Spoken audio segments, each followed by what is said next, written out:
Okay, coming to the important questions in C++. So the first unit, coming to first unit, write the terminology of oops, write the terminology of oops, and as well as sometimes they can ask the concepts of oops and applications of oops. And coming to the second one is write about data types and operators. Already we know about the data types and operators. Data types having three types: predefined, derived, and user defined data types, as well as operators having 8 types: logical, arithmetic, conditional, bitwise, increment, special operator, like this, having 8 types of operators. We can learn about the operators and as well as data types. Next, coming to third one, call by value and by call by reference. Call by value and call by reference programs in functions. Then the fourth one, write about the overloading function. We can write the number of functions in a single class, that is the overloading functions. The next one is the describe the passing arrays to function. We can use the arrays in the function program. We can use the arrays in the function program. That one is the first unit. Coming to unit 2, introduction and how to define the class. Coming to second unit, having the important questions is introduction and how to define the class. So class is also nothing but a structure and union, but in a class we can define functions also, but in structure we can't define the functions.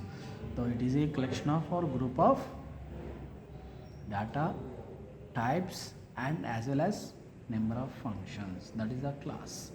So coming to the next, second one is the how to define inline member function. Already we know the inline member functions are built-in functions.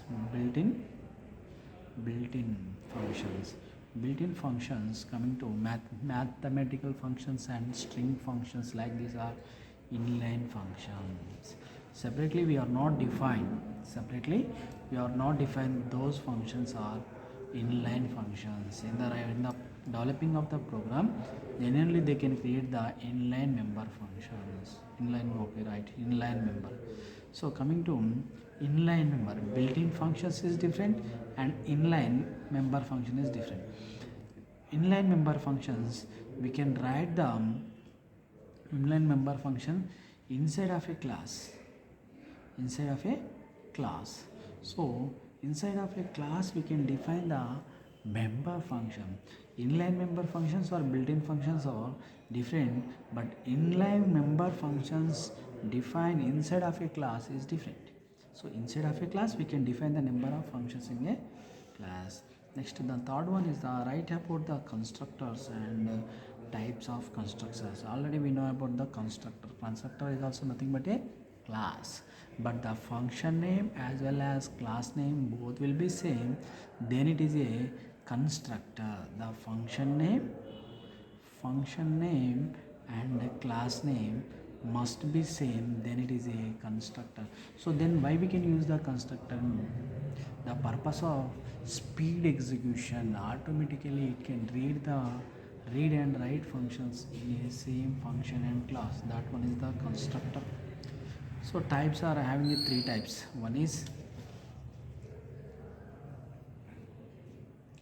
is default constructor and parameterized constructor and copy constructor. First one is the default constructor, parameterized constructor, and last one is the copy constructor. These three are very very important. Write the definition as well as program and output. Then the fourth one is the write about the friend class. And next one, fifth one is the write about the operator overloading and give an example. Operator overloading, we can write the program and give. We can write the definition of operator overloading and write one example program. This is the second unit. Coming to third unit, write the inheritances. Write about the inheritances. These are very very important types. So the inheritance means we can extract and we can getting the data from the existed class. We can create a new class from existed class. That one is the inheritance. We having a 5 types of inheritance. First one is the single level, and second one is the multi level. Third one is the multiple multiple. Fourth one is the hierarchical, and fifth one is the hybrid inheritance.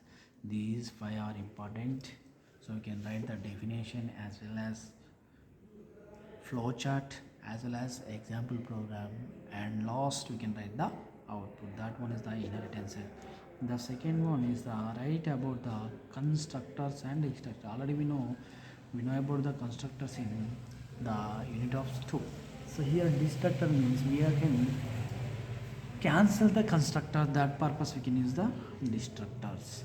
Next one is the virtual member function. And abstract base class. Virtual member function means we can calling the function from another class. That one is the virtual member function and abstract class. And then the last one is the write about formatted and unformatted input and output function, output operations. Already we know the formatted and unformatted input output functions. In C++, we can use the formatted input and output functions are cin. Cin is the formatted input, cout is the cin is the input formatted, cout is the output formatted input and formatted output. These two are the formatted input output functions. Unformatted coming to get, put. Okay, get and put. Get means we are getting the data, put means this is the input, this is the output. Next, the last unit, that is the write about the exception handlings. Exception handlings means sometimes we are getting the errors, to how to overcome that errors. That purpose we can use the exception handlings. The exception handlings having a 3 elements: try, catch, throw. So we can learn about those that and write the program and describe about the multiple exceptions. In a single program we are getting the number of errors. That one is the multiple exceptions, how to overcome that. Next one, the third one is write about the function templates and write about the class templates and introduction to STL. These are the important questions in C++.